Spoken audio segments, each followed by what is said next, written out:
आज जो ट्यूटोरियल को समस्त को स्वागत। पूर्व अध्याय आम आलोचना करते जे कैवर राधानाथ राय किपरि भाव दरबार थिबा गड़जात राजा मान को समालोचना करुछंती एवं से समालोचना करी कहउछंती, हे गड़जात राजा माने तुम्हें केवल अहमिका ग्रस्त ही अहंकार बल रे तुम जो पितृपुरुष माने जो सम्मान जो प्रतिष्ठा ये समाज रे रखिकी जाइतिले से समाज रे प्रतिष्ठा को तुम्हें बिकी भांगी खाई दौच, निम्न आड़ को गति करुच एवं पूर्वर जो राजा एवं प्रजार जो संपर्क थिला पितृ एवं पुत्रर संपर्क वर्तमान आउ से राजा और प्रजांकर भितर से संपर्क देखा जाउनी। वर्तमान राजा एवं प्रजांक मध्य संपर्क वर्तमान राजा एवं प्रजांक मध्य संपर्क होची बाज एवं पारा सहित संपर्क पारार संपर्क जेपरी खाद्य एवं खादकर संपर्क जेपरी भाव में बाज बा संचालन पक्षी पारा को भक्षण करथाए बा खाइथाए, ठीक सही परि भाव रे तुमने मध्य आज बाज एवं पारा परि तुमने प्रजा माननकु शोषण करिबारे व्यस्त। आउ पूर्वर जो राजा एवं प्रजा मानकर संपर्क पितृ एवं पुत्रर संपर्क थिला से पितृ एवं पुत्र संपर्क आउ देखा जाउनी। एबे तुमनकर नीति हैला सर्वशसी नीति। तुमने किपरि भाव रे प्रजा माननको पाकर धन अर्जन करिवो तांकु शोषण करिवो एवं तुमरो मालखाना बा तुमरो ट्रेजेरी फुल करिवो सेई कार्य तुमे एबे व्यस्त बोली से गड़जात राजा मानकु से कहउछन्ती। ताले देखंतु से कोन कहउछन्ती आलोचना करिबा। सदा होई पाप द्राविण प्रत्याशी प्रजा मते पाप बुद्धि से कहउछन्ती सबु बेले हे गड़जात राजा माने तुम सब बेले पाप द्रव्य उपरे आशायी हो प्रत्याशी हो आशायी तुम पाप द्रव्य उपरे सब आशायी हो।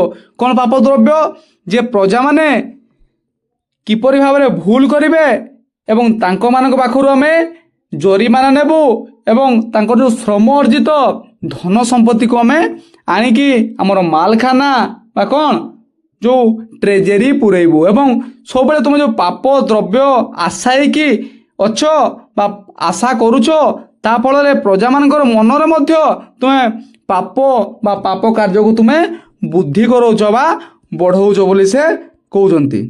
तापर देखंतु पुणी कोन कहउछन्ती, रहिता टाकी करी जरिमाना धने पुरैबा लागी मालखाना। से कहउछन्ती हे गड़जात राजा माने तुमे सब बेले टाकी के रहिताओ बा जोगी के रहिताओ बा अनेई के रहिताओ कौन जिन क्या अनेक रही था जे किपरि भाव रे प्रजा माने भूल करिवे एवं तांको पाखरु आमे जरिमाना आदाय करिवु तांको पाखरु कर आदाय करिवु तुम सबले टाकी के रही था बा अनेक रही था।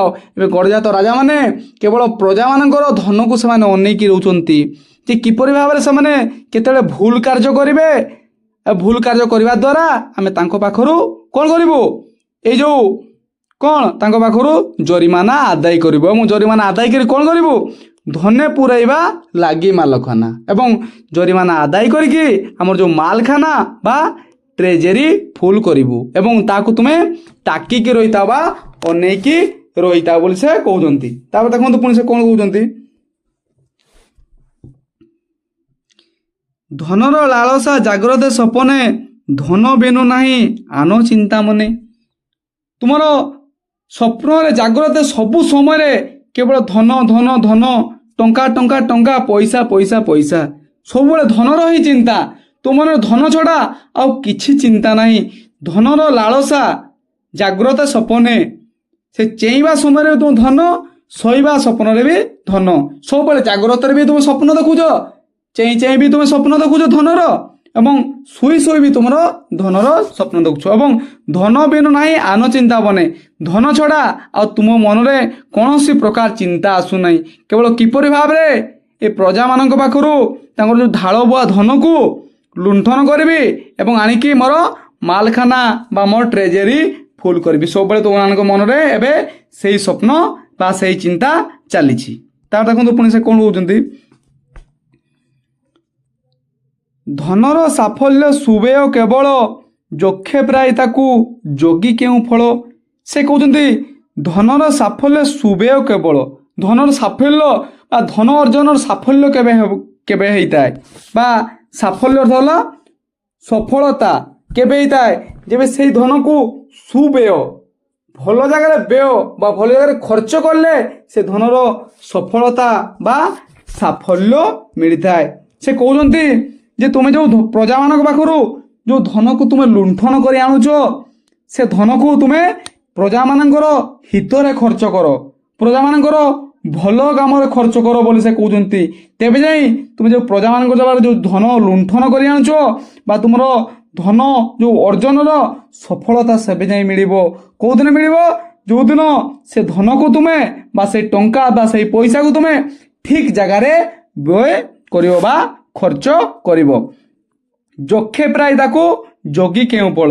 ଆମେ ଜାଣିଛୁ ଯକ୍ଷ ହେଉଛନ୍ତି ଧନର ଉପଦେବତା ବା ସେ ଧନକୁ ସେ ଜଗିଥାନ୍ତି। ସେ କହୁଛନ୍ତି ତୁମେ ଧନ ଯେଉଁ ଅର୍ଜନ କରୁଛ, ଟଙ୍କା ଯେଉଁ ଅର୍ଜନ କରୁଛ, ସେ ଟଙ୍କାକୁ ତୁମେ ଯକ୍ଷ ପରି ଜଗିକି କେଉଁ ଫଳ ମିଳିବ? କିଛି ଫଳ ମିଳିବ ନାହିଁ। ତୁମର ଧନର ବା ଧନ ଅର୍ଜନର ସାଫଲ୍ୟ ବା ସଫଳତା କେବେ ହେବ? ଯଦି ତୁମେ ସେଇ ଧନକୁ ବା ସେଇ ଟଙ୍କାକୁ ସେଇ ପଇସାକୁ ତୁମେ ଠିକ୍ ଜାଗାରେ ବ୍ୟୟ କରିବ ବା ଠିକ୍ ଜାଗାରେ ଖର୍ଚ୍ଚ କରିବ। ତାକୁ ଯକ୍ଷ ପରି ଜଗି ରହିଲେ କୌଣସି ପ୍ରକାର ଫଳ ପ୍ରାପ୍ତି ହେବ ନାହିଁ ବା କୌଣସି ପ୍ରକାର ଲାଭ ହେବ ନାହିଁ ବୋଲି ସେ ଗଡ଼ଜାତ ରାଜାମାନଙ୍କୁ ସେ ଉପଦେଶ ଦେଉଛନ୍ତି। ମଞ୍ଚେ କେତେ ଆସି କେତେ ଗଲେ ଭାଇ, କିଏ ନେଇଗଲା ଧନ ମୁଣ୍ଡାଇ। ସେ କହୁଛନ୍ତି ଏଇ ମଞ୍ଚକୁ ଏଇ ପୃଥିବୀ ପୃଷ୍ଠକୁ କେତେ ଆସି କେତେ ପଳେଇ ଚାଲିଗଲେ। ଆମେ ଜାଣିଛୁ ଯେ ମହିମଣ୍ଡଳରେ ଦେହ ବହି ଦେବତା ହୋଇ ବି ମରଇ। ଏଇ ପୃଥିବୀ ପୃଷ୍ଠରେ ଜନ୍ମ ହେଇଛୁ ମାନେ ମରିବା ସୁନିଶ୍ଚିତ। এই পৃথিবী পৃষ্ঠରେ କେବଳ ଦୁଇଟା ସତ୍ୟ, ଗୋଟେ ହେଲା ଜନ୍ମ ଏବଂ ଗୋଟେ ହେଲା ମୃତ୍ୟୁ। ଆମେ ଜନ୍ମ ହେଇଛୁ ମାନେ ମରିବା ସୁନିଶ୍ଚିତ। ଆଉ ଯାହା ସବୁ ହେଉଛି ଆମେ এই ରଙ୍ଗମଞ୍ଚର ଜଣେ ଜଣେ ଅଭିନେତା। ଆମେ ଅଭିନୟ କରିବା ପାଇଁ ଆସିଛୁ। ଯେତେବେଳେ ଆମ ଅଭିନୟ এই ରଙ୍ଗମଞ୍ଚରେ ସରିଯିବ ସେତେବେଳେ ଆମେ এই ରଙ୍ଗମଞ୍ଚରୁ ବିଦାୟ ନେଇଯିବା। ସେଥିପାଇଁ ସେ କହୁଛନ୍ତି କୈବର ରାଧାନାଥ ରାୟ ଗଡ଼ଜାତ ରାଜାମାନଙ୍କୁ, ଏ ଭାଇ ଏ ମଞ୍ଚରେ ଏ ରଙ୍ଗମଞ୍ଚରେ ଏ ଭୂପୃଷ୍ଠରେ କେତେ ଆସି କେତେ ଗଲେ, କେତେ ଧନ ଅର୍ଜନ କରି ଯାଇଛନ୍ତି, କିନ୍ତୁ ଆଜି ପର୍ଯ୍ୟନ୍ତ ସେ ଧନକୁ କେହି ମୁଣ୍ଡାଇ ନେଇ ଗଲେ ନାହିଁ ବା ମଲା ବେଳକୁ ସେ ଧନକୁ ବା ସେ ଟଙ୍କାକୁ ସେ ପଇସାକୁ ସେ ମୁଣ୍ଡରେ କେବେ ବି କେହି ବୋହିକି ନେଇ ଯାଇ ନାହାନ୍ତି ବୋଲି ସେ କହୁଛନ୍ତି ଗଡ଼ଜାତ ରାଜାମାନଙ୍କୁ। ପଡ଼ି ତ ରହିଲେ ପଛେ ହାତୀ ଘୋଡ଼ା, ପଡ଼ି ତ ରହିଲା ସୁନା ରୂପା ତୁଡ଼ା। ସେ କହୁଛନ୍ତି ଆଜି ପର୍ଯ୍ୟନ୍ତ ଯିଏ ବି ପୃଥିବୀ ପୃଷ୍ଠ ଜନ୍ମଗ୍ରହଣ କରିଛନ୍ତି କେହି ବି ମଲାବେଳେ ସେ ଧନକୁ ନେଇକି ଯାଇନାହାନ୍ତି। କାହାର ହାତୀ ଘୋଡ଼ା ପଡ଼ି ରହିଛି ତ କାହାର ସୁନା ରୂପା ତଡ଼ା ପଡ଼ି ରହିଛି। କେତେ ଅଜସ୍ର ସୁନା, ଅଜସ୍ର ରୂପା, ଅଜସ୍ର ତଡ଼ା, କେତେ ହାତୀ କେତେ ଘୋଡ଼ା ଏଇ ପୃଥିବୀ ପୃଷ୍ଠରେ ଅବଲୁପ୍ତ ହେଇଯାଇଛି। ଆଜି କେତେ ଧନ ଅର୍ଜନ କରି ଯାଇଛନ୍ତି ଲୋକ, କିନ୍ତୁ କେହି ବି ମଲାବେଳେ ନିଜର ଧନକୁ ସାଙ୍ଗରେ ନେଇକି। ତାହେଲେ ଦେଖନ୍ତୁ ପୁଣି ସାଙ୍ଗ କ'ଣ କହୁଛନ୍ତି, ପଡ଼ିତର। ତାହେଲେ ଦେଖନ୍ତୁ ପୁଣି ସେ କ'ଣ କହୁଛନ୍ତି, ପଡ଼ିତ ରହିଲା ରତନେ ଭାସର, କୁବେର ଭଣ୍ଡାର ସମ ଗନ୍ତାଘର। ତାପରେ ସେ ପୁଣି କହୁଛନ୍ତି କେତେ ଲୋକର ଯେଉଁମାନେ ଏଇ ପୃଥିବୀ ପୃଷ୍ଠ ଜନ୍ମଗ୍ରହଣ କରିଛନ୍ତି ରତନ ଭାସର, ଉଜ୍ଜଳ ରତ୍ନ ଏବଂ କୁବେର ଭଣ୍ଡାର। ଆମେ ଜାଣିଛୁ କୁବେର ହେଉଛନ୍ତି ଧନର ଦେବତା। ସେ କୁବେର ଭଣ୍ଡାର ଯେତେ ଟଙ୍କା ପଇସା ଧନ ସମ୍ପତ୍ତି ଯେପରି ଥାଏ, ଆଜି ଏଇ ପୃଥିବୀ ପୃଷ୍ଠରେ କେତେ ଧନ ସମ୍ପତ୍ତି ଟଙ୍କା ପଇସା ଲୋକ ଅର୍ଜନ କରି ଯାଇଛନ୍ତି, କିନ୍ତୁ ଆଜି ପର୍ଯ୍ୟନ୍ତ କେହି ପୃଥିବୀ ପୃଷ୍ଠରୁ ଧନ ସମ୍ପତ୍ତି ଟଙ୍କା ପଇସା ନେଇକି ଯାଇନାହାନ୍ତି ବୋଲି ସେ ଗଡ଼ଜାତ ରାଜାମାନଙ୍କୁ ସେ ସୂଚିତ କରାଉଛନ୍ତି ବା କହୁଛନ୍ତି। କିଏ? କୈବର ରାଧାନାଥ ରାୟ। ତାପରେ ଦେଖନ୍ତୁ ପୁଣି ସେ କ'ଣ କହୁଛନ୍ତି,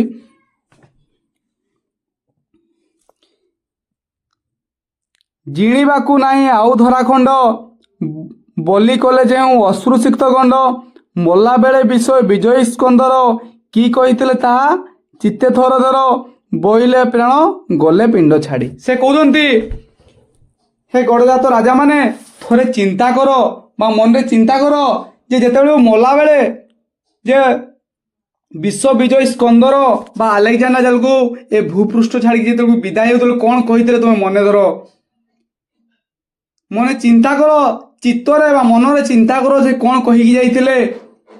ତାଙ୍କ ପାଖରେ ଆଉ ଏମିତି କୌଣସି ଦେଶ ନଥିଲା ବା ରାଜ୍ୟ ନଥିଲା ଯେଉଁ ରାଜ୍ୟକୁ ସେ ଜୟ କରିନଥିଲେ। से कथा चिंता करिकी आखिरु लुह गड़ाउथिले को कथा चिंता करिकी जे तांको पाखरे आ जय करिया पई बा विजय करिया पई आ कोनोसी देश बा राज्य नथिला।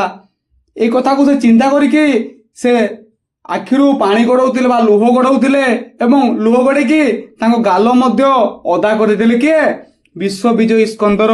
से गड़िया तो राजा माने कहउचंती जेतलकु मृत्युवरण कले कले सेतलकु विश्व विजयी स्कंदर कौन कहीकि जाइतिले थरे चित्ते धर बा मनरे तुमे चिंता कर। देखन तार से पुणी कौन कहउचंती नेबे जेबे मते कोकेईरे काढ़ी देइथिबो तहि मो सब सुआई बेनी पासे बेनी करकु झुलाई जानिबे जगत समस्ते आसीथिला फेरी गला शून्य अस्ति। विश्वविजय अलेक्जेंडर ताकर अनुचर मान कहउचंती जितेबेले मु एई धामरु त्याग करिवि जितेबेले मु एहो लीला त्याग करिवि जितेबेले मते कोकेईरे मोर सबको काढ़ी नेबो। कोकेईर अर्थ कौन जे जेतबेले जणे मृत्युवरण करि जाए तो श्मशान नेबा पई छखंड काठरे से दौड़ी साध्य जाको बांधाई ताको कोकेई बोली कहा जाए। से जेतबेले कोकेईरे मते सुआई देबो मोर सबको सुआई देबो सेतेबेले कोन करिवो कोकेईर दी पार्श्वरे मोर दी करकु बा दी हाथकु झुलाई देखबो। जा देखी जानिबे जगते समस्ते आसीथिला फेरी गला शून्य अस्ति। जा देखी जहा देखी जगतर समस्त लोक जानिबे जे विश्व विजय अलेक्जेंडर जितेबेले भूपृष्ठ को आसीथिला जितेबेले पृथ्वी पृष्ठ को आसीथिला से किछि नहीं कि आसी नथिला एवं जितेबेले भूपृष्ठ रु विदा नेउछि जितेबेले समाज रु बा पृथ्वी पृष्ठ जितेबेले इहा त्याग करूछि सेतेबेले मध्य से किछि नहीं कि जीव नहीं से शून्य हस्ते आसीथिला एवं गलाम परे मध्य से शून्य हस्ते जाऊ जीव बोली से तांकर अनुचर मान कहउचंती कोई राधानाथ राय कहउचंती तुमे चिंता करो ये विश्व विजय अलेक्जेंडर जब मृत्युवरण करले कौन कहितले से एते धन संपत्ति टंका पैसा अर्जन करथिले से तांको पाखरे एमती कौन से राज्य नथिला जो राज्य को से जय कर नथिले शेषरे से तांको आखिरु लुह गड़ाउथिले जे तांको पाखरे आउ कौन से एमती राज्य नथिला जो राज्य को से जय करि पारले नाही बा जय कर नथिले सेति पई से तांको लुह गड़ाउथिले। तांको कथा थोड़े तुम मने पकाओ एवं मने पकईकि तुम जो टंका धन संपत्ति पछरे जो थाउछ एवं प्रजा मानकर जो श्रमार्जित बा श्रम जो अर्जन कर धन संपत्ति तुम लुंठन करुछ से धन संपत्ति को आज पर्यंत कहीं मृत्युवरण कला बेले मला परे आउ कहीं व्यक्ति आज पर्यंत से धन संपत्ति को लेकिन जाई नाहंती। सेतिपई हे गड़जात राजा माने तुम जो प्रकृत बड़पण बा महानपण केबे हेले भी कौनसी निरीह मुहरु तांकर श्रम अर्जित धन को लुंठन करले मिले नहीं। तुम यही कथा को मने पकाओ जे जेतेबेले विश्व विजय अलेक्जेंडर मृत्युवरण कले कौन कहिथिले। ता देखो कौन कहउचंती एही महावाक्य मने मने हेजी सतगुण भज लोभ मद तेजी। से कहउचंती एही महावाक्य को तुम मने मने हेज ए महावाक्य को तुम मने मने चिंता कर बा मने पकाओ। ए महावाक्य को महावाक्य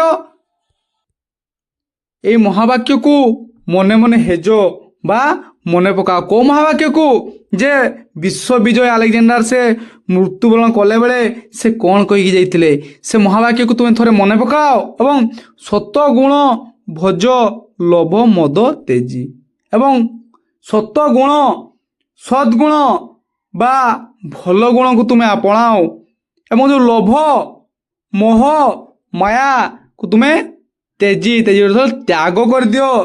तो मन जो लोभ अच्छी जे प्रजाधन को लुंठन करिकी तुम जो मालखाना पूरण करुछ से मोह बा से लोभ को तुम्हें तेजी दियो बा तेजीर अर्थ होची त्याग कर दियो एवं सतगुण को तुम्हें भज बा भजन कर एवं सतगुण को तुम्हें अपनाओ एवं जो लोभ अच्छी से लोभ को तुम्हें त्याग करिकी सद्गुण बा भल गुण बा सुगुण को तुम्हें अपनाओ। तुम्हें थोड़े विश्व विजय अलेक्जेंडर कथा मने पकाईकी तुम्हें ये सब लोभ मोह त्याग करिकी तुम्हें सद्गुण बा भल गुण को तुम्हें अपनाओ बा अपनाओ बोली से कहउछन। तापर पुणी से कहउछंती ଅକାରଣେ କିମ୍ବା ତଣ୍ଟି ଅରକ୍ଷିତ ଅଳ୍ପ ଦିନ ପାଇଁ ସଞ୍ଚୁଅଛ ବିତ। ସେ କହୁଛନ୍ତି ଅକାରଣେ କିମ୍ବା କ'ଣ ପାଇଁ ତଣ୍ଟି ଅରକ୍ଷିତ ବା ଅରକ୍ଷିତ ଲୋକଙ୍କୁ, ନିରୀହ ଲୋକଙ୍କୁ, ଯେଉଁମାନଙ୍କର କେହି ସାହା ଭରସା ନାହିଁନି, ସେ ଲୋକଙ୍କୁ ତୁମେ ତଣ୍ଡୁଛ ବା ଠକୁଛ ଏବଂ ଠକିକି ତୁମେ ଅଳ୍ପ ଦିନ ବା କିଛି ଦିନ ପାଇଁ ତୁମେ କ'ଣ କରୁଛ? ସଞ୍ଚୁଅଛ ବିତ୍ତ, ସଞ୍ଚୟ କରୁଛ। ବିତ୍ତ ସଞ୍ଚୟ କରୁଛ, ବିତ୍ତର ଅର୍ଥ ହେଉଛି ଧନ।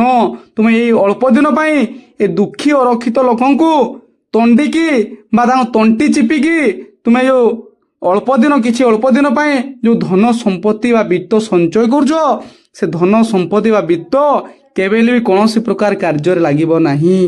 ସେ ଧନ ସମ୍ପତ୍ତି ଯେପରି ଭାବରେ ଆସିଥିଲା ଏବଂ ସେହିପରି ଭାବରେ ସେ ତୁମେ ମୃତ୍ୟୁବରଣ କଲାବେଳେ ସେ ଧନ ସମ୍ପତ୍ତିକୁ ନେଇକି ଯାଇପାରିବ ନାହିଁ। ସେ ଧନ ସମ୍ପତ୍ତି ଏଠି ପଡ଼ି ରହିବ। ତାପରେ ସେ ଆପଣ କ'ଣ କହୁଛନ୍ତି? ବଲା ଜଗତେ ସିନା ଲକ୍ଷ୍ୟ ପଶି, ଫଳେ ତୁମେ ଜଣେ ଜଣେ ଲକ୍ଷ୍ୟ ଶଶୀ। ସେ କହୁଛନ୍ତି ସାରା ଜଗତ ତୁମକୁ ଜାଣନ୍ତି କ'ଣ? ଲକ୍ଷ୍ୟ ପଶି। ରାଜାର ପ୍ରକୃତ ରାଜାର ଲକ୍ଷଣ କ'ଣ? ସେ ଲକ୍ଷ ଲକ୍ଷ ଲୋକଙ୍କୁ ପୋଷଣ କରିଥାଏ ବା ପାଳନ କରିଥାଏ। କିନ୍ତୁ ଜଗତ, ସାରା ଜଗତ, ସାରା ପୃଥିବୀ ତୁମକୁ ଲକ୍ଷ ଲକ୍ଷ ଲୋକଙ୍କୁ ପୋଷଣ କରିବା ବୋଲି କହିଥାନ୍ତି। କିନ୍ତୁ ତୁମେ କ'ଣ? ଜଣେ ଜଣେ ଲକ୍ଷ୍ୟ ଶଶୀ। ତୁମେ ଲକ୍ଷ ଲୋକଙ୍କୁ ପୋଷଣ କରିବା ଜାଗାରେ ତୁମେ କ'ଣ କରୁଛ? ତୁମେ ଲକ୍ଷ ଲକ୍ଷ ଲୋକଙ୍କୁ ଶୋଷଣ କରୁଛ। ସେ ଗଡ଼ଜାତ ରାଜାମାନେ କହୁଛନ୍ତି ସାରା ଜଗତ ତୁମକୁ ଲକ୍ଷ୍ୟ ପଶି ବୋଲି ଆଖ୍ୟା ଦେଇଥାଏ ବା ନାମକରଣ କରିଥାଏ, କିନ୍ତୁ ତୁମେ କ'ଣ କରୁଛ? ତୁମେ ଲକ୍ଷ ଲକ୍ଷ ଲୋକଙ୍କୁ ଶୋଷଣ କରୁଛ, ତାଙ୍କ ଧନ ସମ୍ପତ୍ତିକୁ ତୁମେ ଲୁଣ୍ଠନ କରୁଛ ବୋଲି ତାଙ୍କୁ ସେ କହୁଛନ୍ତି। ତାପରେ ଦେଖ ପୁଣି କ'ଣ କହୁଛନ୍ତି? ଗଣିକା ଓକିଲ ଛାମୁଆ ପୋଷଣ, ଲାଗି କର କିମ୍ବା ପ୍ରଜାଙ୍କୁ ଶୋଷଣ। ସେ କହୁଛନ୍ତି ଏ ଗଣିକା ଅଥବା ବେଶ୍ୟା, ଓକିଲ ଏବଂ ଛାମୁଆ, ଯେଉଁ ରାଜାଙ୍କର ପାଖ ଲୋକ ବା ନିଜର ଲୋକଙ୍କୁ, ଏଇ କିଛି ଲୋକଙ୍କ ପାଇଁ ତୁମେ କ'ଣ ପାଇଁ ପ୍ରଜାଙ୍କୁ ଶୋଷଣ କରୁଛ? ପ୍ରଜାଙ୍କ ପାଖରୁ ଶୋଷଣ କରିକି ତୁମେ ଏଇ ଗଣିକା ବା ବେଶ୍ୟାମାନଙ୍କୁ ଦେଉଛ, ଓକିଲମାନଙ୍କୁ ଦେଉଛ ଏବଂ ଛାମୁଆ ବା ରାଜାଙ୍କର ପାଖ ଲୋକକୁ ତୁମେ ଦେଉଛ। ଏଇ ଲୋକଙ୍କ ପାଇଁ ତୁମେ କ'ଣ ପାଇଁ ପ୍ରଜାମାନଙ୍କର, ଦୁଃଖୀ ପ୍ରଜାମାନଙ୍କର ତଣ୍ଟିକୁ ତୁମେ ଚିପିକି ତାଙ୍କ ପାଖରେ ଠକିକି ତୁମେ ଧନ ସମ୍ପତ୍ତି ଅର୍ଜନ କରୁଛ ବୋଲି ସେ ତାଙ୍କୁ କହୁଛନ୍ତି। କେଉଁମାନଙ୍କୁ? ସେଇ ସଭାରେ ଉପସ୍ଥିତ ଥିବା ଗଡ଼ଜାତ ରାଜାମାନଙ୍କୁ। ତାପରେ ଦେଖ ପ୍ରଜା ରଦଶେକ୍ତ, ପ୍ରଜା ରକ୍ତସେଦ, ଲତକେ ଅର୍ଜିତ, ଅଭିଶପ୍ତ ରାଶି, ରାଶି ପାପ ବିତ୍ତ। ସେ କହୁଛନ୍ତି ଯେଉଁ ପ୍ରଜାମାନେ ଯେଉଁ ରକ୍ତ, ସେଦ, ସେଦର ଅର୍ଥ ହେଉଛି ଝାଳ ଏବଂ ଲତକ, ଲତକ ଅର୍ଥ ହେଉଛି ଲୁହ ଏବଂ ଅର୍ଜିତ, ଅର୍ଜିତ ଅର୍ଜନ। ସେ ଯେଉଁ ପ୍ରଜାମାନେ ରକ୍ତ ଏବଂ ଝାଳ ଏବଂ ଲୁହ ବୋହିକି ଯେଉଁ ଧନ ସମ୍ପତ୍ତି ଅର୍ଜନ କରୁଛନ୍ତି, ସେ ଧନକୁ ତୁମେ ଲୁଣ୍ଠନ କରି ନେଉଛ ଏବଂ ସେମାନେ ଯେଉଁ କଷ୍ଟରେ ରକ୍ତ, ସେଦ, ଝାଳ ବୋହିକି, ଲତକ ବୋହିକି ଯେଉଁ ଧନ ସମ୍ପତ୍ତି ଅର୍ଜନ କରୁଛନ୍ତି, ସେ ଧନକୁ ତୁମେ ଯେଉଁ ପାପ ଆକାରରେ ତାଙ୍କ ପାଖରୁ ନେଉଛ, ତୁମେ ପ୍ରତ୍ୟେକ ସମୟରେ କେବଳ ପାପ ଅର୍ଜୁଛ। ଅଭିଶପ୍ତ ରାଶି, ରାଶି ପାପ ବିତ୍ତ। ତୁମେ ପାପ ସମ୍ପତ୍ତି ନେଇ, ପାପ ବିତ୍ତ, ବିତ୍ତର ସମ୍ପତ୍ତି, ଯେଉଁ ପାପ ଅର୍ଜିତ ଯେଉଁ ସମ୍ପତ୍ତି ନେଇକି ତୁମେ ସବୁବେଳେ ତୁମେ କେବଳ ପାପ ଅର୍ଜନ କରୁଛ। ପାପ ଛଡ଼ା ଆଉ ଧର୍ମ କେବେ ବି ଅର୍ଜନ କରୁ ନାହଁ ବୋଲି ତାଙ୍କୁ ସେ କହୁଛନ୍ତି। ପ୍ରାୟଶ୍ଚିତ ବ୍ୟୟ ନକରି ଯତନେ, ପାପ ଅର୍ଜୁଛ ପାପାର୍ଜିତ ଧନେ। ସେ କହୁଛନ୍ତି ଯେଉଁ ଧନକୁ ତୁମେ ପାପରେ ଅର୍ଜନ କରୁଛ, ସେ ଧନକୁ ତୁମେ ପ୍ରାୟଶ୍ଚିତ ବା ଭଲ କାମରେ ବ୍ୟୟ ନ କରୁଛ। ତୁମେ ଯେଉଁ ପ୍ରଜାମାନଙ୍କ ପାଖରୁ ଯେଉଁ ଧନ ସମ୍ପତ୍ତି ଲୁଣ୍ଠନ କରୁଛ, ସେ ଧନ ସମ୍ପତ୍ତିକୁ ଯଦି ତୁମେ ପ୍ରଜାମାନଙ୍କର ହିତରେ ଲଗାନ୍ତ ବା ହିତରେ ବ୍ୟୟ କରିଥାନ୍ତ, ତୁମ ଯେଉଁ ପାପ ସମ୍ପତ୍ତି ବା ପାପ ଧନ ଅର୍ଜନ କରୁଛ, ସେ ଧନର ସାଫଲ୍ୟ ମିଳିଥାନ୍ତା। କିନ୍ତୁ ତୁମେ କ'ଣ କରୁଛ? ସେ ଯେଉଁ ଧନ ସମ୍ପତ୍ତିକୁ ବା ପ୍ରଜାମାନଙ୍କ ପାଇଁ ଯେଉଁ ଲୁଣ୍ଠନ କରୁଛ ଟଙ୍କା ଧନକୁ, ସେ ଧନକୁ ତୁମେ ଠିକ୍ ଜାଗାରେ ବ୍ୟୟ କରୁନ। କ'ଣ କରୁଛ? ତୁମେ କେବଳ ଖାଲି ପାପ ଅର୍ଜନ କରୁଛ, ପାପାର୍ଜିତ ଧନ, ପାପରୁ ପାପ ଅର୍ଜନ କରୁଛ ଏବଂ ତୁମେ ସବୁବେଳେ ସେ ପ୍ରଜାମାନଙ୍କର ତଣ୍ଟି ଚିପି ଯେଉଁ ଧନ ଅର୍ଜନ କରୁଛ, ତା ଦ୍ୱାରା ତୁମେ କେବଳ ପାପ ଅର୍ଜୁଛ, ତୁମେ କେବଳ ଧର୍ମ ଅର୍ଜନ କରୁ ନାହ ବୋଲି ସେ ଗଡ଼ଜାତ ରାଜାମାନଙ୍କୁ ସେ କହୁଛନ୍ତି। ତା ଦେଖ, ଅର୍ଜୁଅଛ ସିନା କେବଳ ଦୁଷ୍କୃତ, ଗୋଷ୍ଠୀ ମୁଖ ଢାଳି ଯଜ୍ଞ କୁଣ୍ଡ ଘୃତ। ସେ କହୁଛନ୍ତି ଅର୍ଜୁଅଛ ସିନା କେବଳ ଦୁଷ୍କୃତ, ତୁମେ କେବଳ ଅର୍ଜନ କରୁଛ କ'ଣ? ପାପ। ଦୁଷ୍କୃତ ଅର୍ଥ ହେଉଛି ପାପ, ତୁମେ ସବୁବେଳେ କେବଳ ପାପ ଅର୍ଜନ କରୁଛ। ଗୋଷ୍ଠୀ ମୁଖ ଢାଳି ଯଜ୍ଞ କୁଣ୍ଡ ଘୃତ। ଯେପରି ଭାବରେ ଯେଉଁ ଯଜ୍ଞ ପାଇଁ ଯେଉଁ ଘିଅ ଅଣା ହେଇଥାଏ, ଯଦି ସେ ଯଜ୍ଞ ଘିଅକୁ ଯଦି ଯଜ୍ଞ କୁଣ୍ଡରେ ଢଳା ନଯାଏ, କେବେ ବି ସେ ଘିଅର ସାଫଲ୍ୟ ହୁଏ ନାହିଁ। ଯେଉଁ ସେ ଯଜ୍ଞ ପାଇଁ ଯେଉଁ ଘିଅ ଅଣାଯାଇଥାଏ, ସେ ଘିଅକୁ ଯଦି ଘୁଷୁରିକୁ ଦିଆଯାଏ ବା ଘୁଷୁରି ମୁଖରେ ଢଳାଯାଏ, ତ ସେଇ ହେଲେ କେବେ ବି ସେ ଘିଅର ସାର୍ଥକ୍ୟ ବା ସାଫଲ୍ୟ ହୁଏ ନାହିଁ। ତୁମେ ଯେଉଁ ଧନ ଅର୍ଜନ କରୁଛ, ସେ ଧନକୁ ତୁମେ ଗୋଷ୍ଠୀ ମୁଖରେ ନ ଦେଇ, ସେ ବିଦେଶୀମାନଙ୍କୁ ନ ଦେଇ, ତୁମେ ଯଦି ପ୍ରଜାମାନଙ୍କର ହିତରେ ଲଗେଇଥାନ୍ତ, ତୁମେ ଧର୍ମ ଅର୍ଜନ କରିଥାନ୍ତ। ତୁମେ ଯେଉଁ ପାପ ଅର୍ଜନ କରୁଛ, ତୁମେ କେବଳ ଖାଲି ପାପ ଅର୍ଜନ କରୁଛ। ଇଂରେଜମାନଙ୍କୁ ଘୁଷୁରି ସହିତ ତୁଳନା କରିଛନ୍ତି ଏବଂ ତୁମେ ଯଦି ଠିକ୍ ଟଙ୍କା ଠିକ୍ ପଇସାକୁ ତୁମେ ଠିକ୍ ଜାଗାରେ ବ୍ୟୟ ନ କରି ତୁମେ ଗୋଷ୍ଠୀ ମୁଖ ଢାଳୁଛ ବା ଘୁଷୁରିକୁ ଦେଉଛ। ଯେପରି ଭାବରେ ଯଜ୍ଞ କୁଣ୍ଡ ଘୃତ, ଘୃତର ଅର୍ଥ ହେଉଛି ଘିଅ। ଯଜ୍ଞ ପାଇଁ ଯେଉଁ ଘିଅ ଅଣା ହେଇଥାଏ, ସେ ଘିଅକୁ ଯଦି ତୁମେ ଯଜ୍ଞ କୁଣ୍ଡ ନ ଢାଳି ଘୁଷୁରିକୁ ଦେଲେ ସେ ଘିଅର କେବେ ସାଫଲ୍ୟ ହୁଏ ନାହିଁ। ଠିକ୍ ସେହିପରି ଭାବରେ ପ୍ରଜାମାନଙ୍କ ପାଖରେ ଯେଉଁ ଧନ ସମ୍ପତ୍ତି ଅର୍ଜନ କରି ଲୁଣ୍ଠନ କରୁଛ, ଯଦି ସେଇ ଧନ ସମ୍ପତ୍ତିକୁ ଯଦି ପ୍ରଜାର ହିତରେ ଲଗେଇଥାନ୍ତ, ସେ ଧନର ସାଫଲ୍ୟ ମିଳିଥାନ୍ତା। ତାହେଲେ ଆଜି ପାଇଁ ଏତିକି। ପୁଣି ଆଉ ଗୋଟେ ଅଧ୍ୟାୟରେ ଆମେ ଆଲୋଚନା କରିବା। ଯେଉଁମାନେ ଏଇ ଚ୍ୟାନେଲକୁ ସବସ୍କ୍ରାଇବ୍ କରିନାହାନ୍ତି, ଦୟାକରି ସବସ୍କ୍ରାଇବ୍ କରିଦିଅନ୍ତୁ ଏବଂ ଭିଡ଼ିଓଟିକୁ ଅଧିକରୁ ଅଧିକ ସେୟାର କରନ୍ତୁ, ଲାଇକ୍ କରନ୍ତୁ ଏବଂ କମେଣ୍ଟ କରନ୍ତୁ। ସମସ୍ତଙ୍କୁ ଧନ୍ୟବାଦ।